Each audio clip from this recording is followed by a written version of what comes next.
네, 박지원 국민의당 원내대표가 손학규 더민주 상임고문에게 입당을 제의했는데요. 이분이 지금 당적은 더민주잖아요. 네. 네, 그래서 관심이 모아지고 있는데 거절을 당했습니다. 박지원 대표가 뭐라고 했는지 한번 들어보시겠습니다.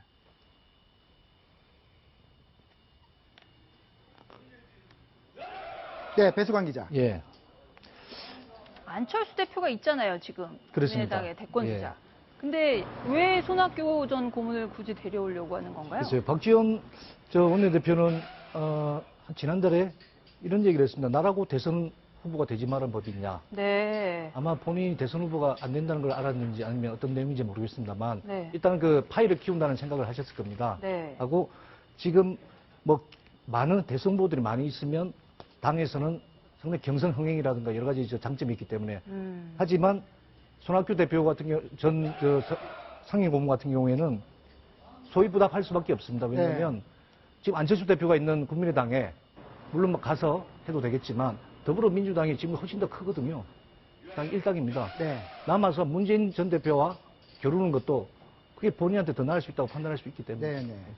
그렇군요. 박지원 원내대표 얘기를 다시 들어보겠습니다. 네. 더민주의 당적을 가지고 있다라고 하면서 여러 가지 문제에 대해서 고민하는 모습을 제가 느꼈습니다. 자, 여상호 변호사님께 좀 여쭤볼게요. 네. 총선 때 보면요. 네. 손학규 전 고문이 더민주 당적 때문이라서 뭔가 운신을 할 수 없다.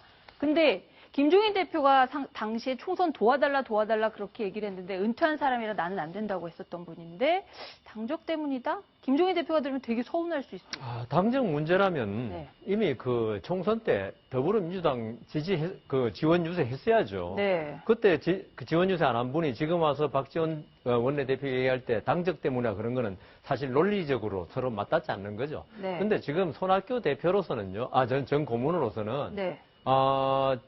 지금 정의화 전 국회의장 제3지대도 있고요. 네. 여러 가지 문제가 있지만은 어쨌든 판을 키워야 됩니다. 네. 손학규 고문으로서는.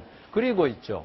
그 판을 키우기 위해서는 또 중요한 게 손학규 전 고문의 몸값을 한층 올려야지 이게 판이 키워지지. 네네네. 본인이 뭐 별로 값이 없으면 누가 오겠습니까? 네네. 그래서 이 더불어민주당 나 고문이야. 내가 당적 가지고 있어. 네. 이 말은 박지원 원내대표의 그 요청에 네.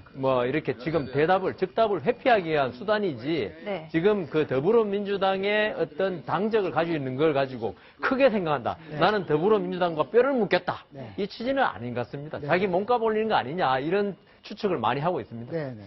여당 입장에서는 내년 정권 재창출이 또 목표가 될 텐데 손학규 전 고문의 이런 움직임이 어떻게 좀 신경이 쓰이시나요? 어떤가요? 정권 교체를 내걸고 있잖아요. 손학규 대표가 최근에 그 인터뷰한 내용을 제가 꼼꼼하게 볼 일이 있었는데 네. 국내 정치에 대해서는 조심스럽게 언급을 절제하면서도 국내 정치와 연계할 수 있는 부분이 명확하게 언급한 부분이 있습니다. 네.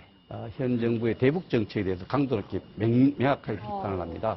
이 개성공단 문제라든지 대북 정책에 대해서 굉장히 명확하게 반대하기 때문에 네. 아마 영향을 준다면은 대북 정책의 어떤 여러 가지 입장을 같이 하고 있는 야당에 네. 힘을 보태거나 야당 중에서 어느 쪽 선택하거나 그렇게 할 것이 명확하다 이렇게 보고요. 네. 그런 부분에서 오히려 손학규 대표님의 어떤 그런 정치적 입장들은 우리 새누리당의 대선 레이스에 또 정권 재창출에 그렇게 중요한 변수가 되지 않는다. 저는 그렇게 생각합니다. 네.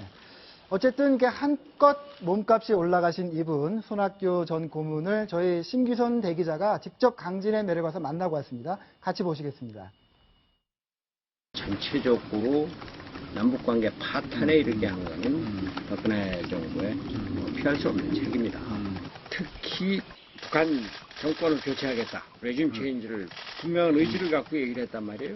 북한 붕괴론을 전제로 한 건데 과연 현실적이냐, 바람직한 것이냐. 그런 데 대해서는 저는 아주 강한 회의를 갖고 있고 그건 아니다. 북한이 그렇게 쉽게 붕괴할 수 없다. 중국이 있는 한 북한은 네, 여상원 변호사님. 네. 저분이 국내 정치 얘기는 아꼈다 그래요. 말을 아꼈는데 남북관계에 대해서는 현 정부를 굉장히 비판한 거죠? 예, 그렇죠. 지금 이 말은 있죠. 결국 내가 대권 주자다. 네. 이걸 나타낸 거죠. 왜냐하면 국방 문제는 외교 문제는 대통령 아니면 해결할 수 없는 문제들입니다. 네. 그러니까 다른 국내 문제는 뭐 여당 원내 대표도 할 수 있고 쭉 할 수 있지만은 외교 국방 문제에 관해서는 대통령 또는 대권을 가진 사람이 이야기하면은 네. 그게 화제가 되고요. 네. 그래서 또 이제 그 대권 주장을 암시하고 또 하나는 박 대통령의 외교 국방 대북 문제에 대해 이야기했지 않습니까? 네. 내가 박 대통령 같은 동급의 주자다. 네. 이런 걸 나타내기 위한 거죠. 그러니까 이제 손학규 고문으로서는 이미 대선 출정식 저번에 한번 비슷하게 했지만은 네. 언급 자체가 벌써 나는 보통 정치인이 아니야. 네. 그 레벨이 대권을 놓고 다투는 사람이야. 이걸 이야기하는 것 같습니다. 네, 그렇군요. 백승주 의원님 나오셨는데 당선되기 전까지는 아주 한국의 가장 유명한 북한학자셨거든요. 백승주 의원 모시고 북한 이야기 좀 들어보겠습니다. 다음.